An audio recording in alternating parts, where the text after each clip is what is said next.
do you ask, what are my relationships trying to tell me about myself? Can I be trusted? Guys, welcome to the Bird Brain Podcast, where the ghost will rise above it all. Stay elevated, create that infinity, up your you. I'm your host, Isaiah. I almost forgot my slogan. I think, guys, first of all, we're creeping up on 8 years of this podcast. The podcast turns 8 years old this year, and I think that is so cool and such a reminder of who are you when no one's watching, right? Who are you when you don't have a big audience? You know, who are you when, you know, the people you think should be supporting you don't? How do you support yourself? How much do you believe in yourself, right? And I think one of the things I say all the time is how a person does one thing is how they do everything. And this ties into today's topic because it's this concept of, you know, when you're in relationship with other people, are you in relationship with them, or are you in relationship with an idea that you have of them?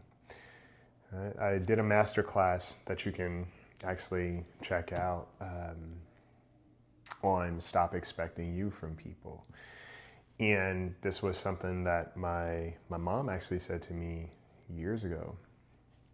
Because I forget what the discussion was, but it was just something around recognizing that there were certain people in my life, certain relationships I had, where people just weren't making effort. And it just seems like, you know, what the hell is going on, right? Why is there a lack of consideration? Or why does it seem like there's a lack of consistency? And why does it seem like there's always a roadblock with me? But it seemed like they were able to do it elsewhere.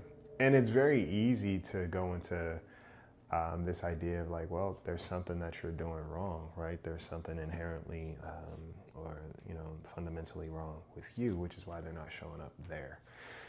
But they're able to do it for other people. And, you know, over time, with education, with personal experiences, with maturity, with coaching, with writing, I have not just been a participant in my relationships, I have allowed other people to participate.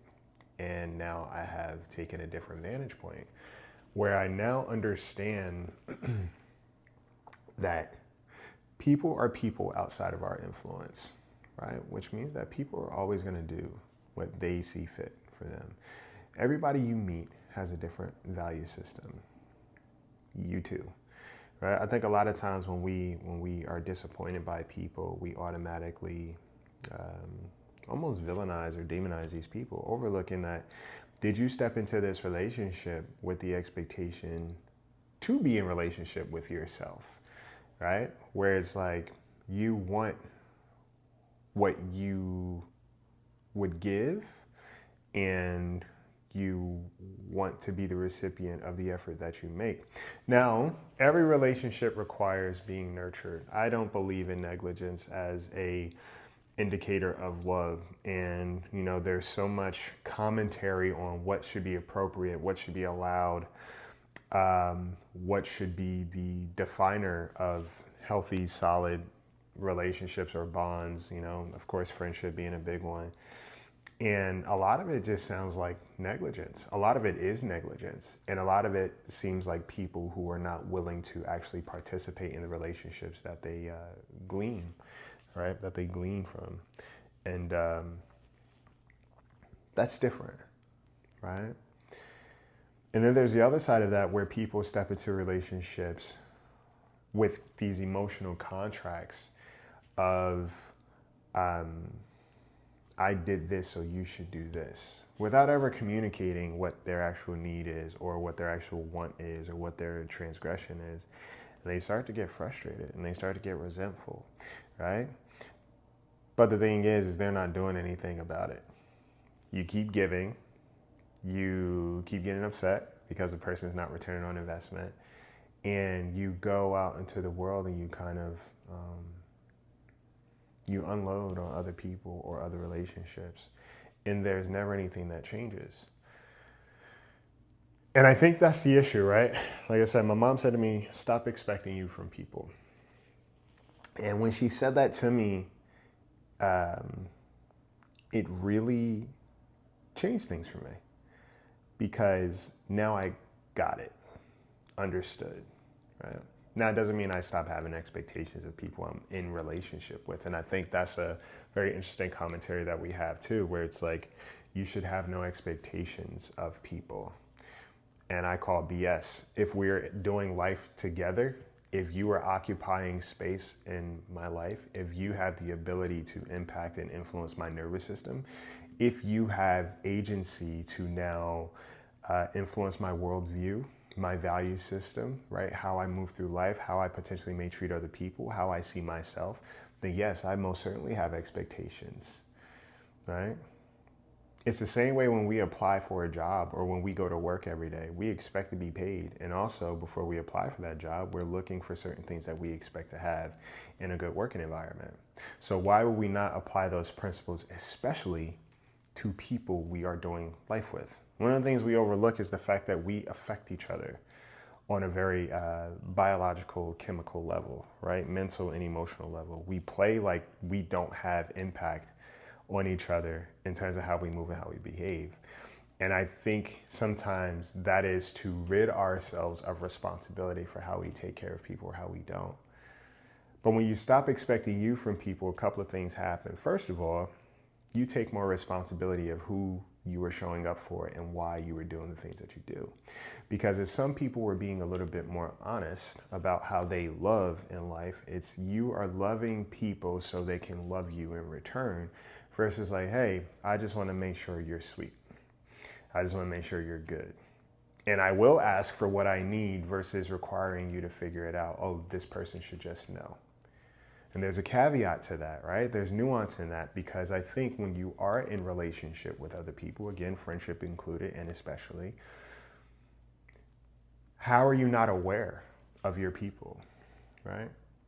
Are you that vacant in the relationship, or are these people only important when it comes time to what you need from them? But otherwise, you are not necessarily mindful of them, their needs, their fears, right? What makes them happy, what actually upsets them. I think we have a lot more responsibility in our relationships when it comes to other people, and gender aside. Why are we in each other's lives if we are not going to participate in each other's lives and enrich each other's lives? Okay? Because once again, we will plan for a future with a romantic partner that doesn't even exist, right? But we've created it in our imagination because that's what we value. But when it comes to people who are standing right in front of us, we can't seem to get it right. We don't try. Now it's, well, I wait for people to ask me for what they need, or there's always this thing of I'm not going to budge until I'm forced to. That's not okay.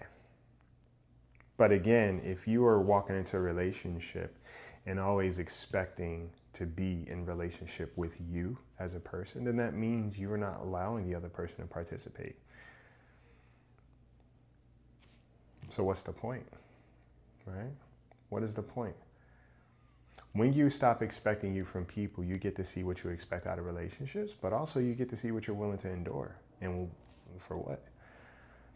You know, once I learned to no longer expect things from people, I understood things.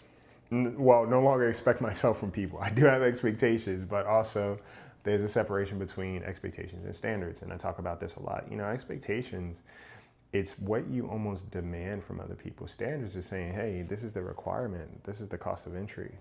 You don't have to come. I'm just saying this is how much it costs, right? And that's going to stay there. The reason why, because I can pay for this. I can afford these standards, okay? And sometimes people will get offended that you have standards. The reason why is because a lot of people think that they should have access to relationships that they have no desire to participate in, right? And we can kind of move in a circle around our truth, but the thing is, our relationships will always reveal the truth of how we've taken care of them or lack thereof, period. So as much as somebody try to argue their busyness or that they don't have time or they're not a good communicator or whatever, they're likely showing up for somebody else and somebody else and somebody else and something else, right? Which is why they may not have time in this other space, which is why they don't want to make time, a value system, okay? So when we actually think about like what is required in relationships and what happens when you stop expecting yourself from people, it means you don't stay in spaces as long. It means you get to be a little bit more honest with yourself about how you operate in relationships. Okay? People pleasing is not a is not an innocent trait. It's not harmless, right? Just because it looks like your hands never get dirty because you're always having your hands full and you're trying to give people things that sometimes they didn't ask for. You try to give people things because you want something from them, right? Doesn't make it innocent, okay? It hides behind the guise of always being a giver and a lover and such, this caring, thoughtful, empathetic person. But when we truly love people, we also learn how to value them, okay? When we truly love ourselves, we also recognize, hey, what am I subjecting myself to? Because resentment is harmful to our internal systems also, okay?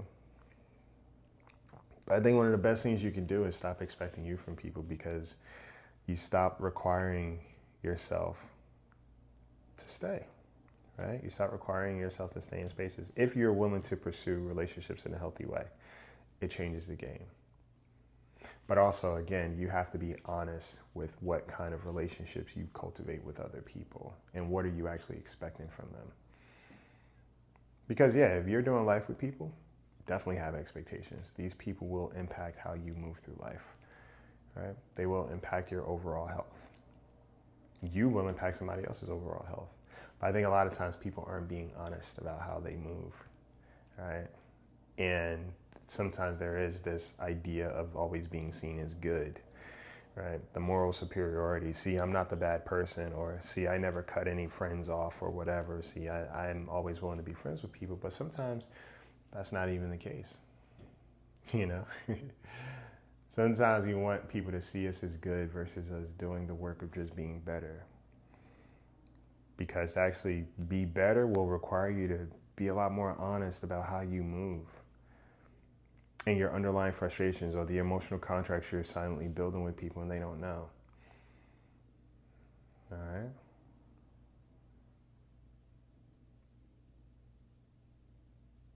Asking yourself, what do I actually desire in my connections, and is it congruent with how I show up in them, is paramount. And everything I'm talking about is like just the beauty of actual interpersonal relationships, because there's so many layers to it. And the only way it can function or will is if we are willing to be honest to some degree, right? We say we want honest relationships, but we are not being honest about how we cultivate them, right? We think we're being good, but it's like, who are you being good for? Or do you just want to be perceived that way? And when you actually stop expecting you from people, what do you do now?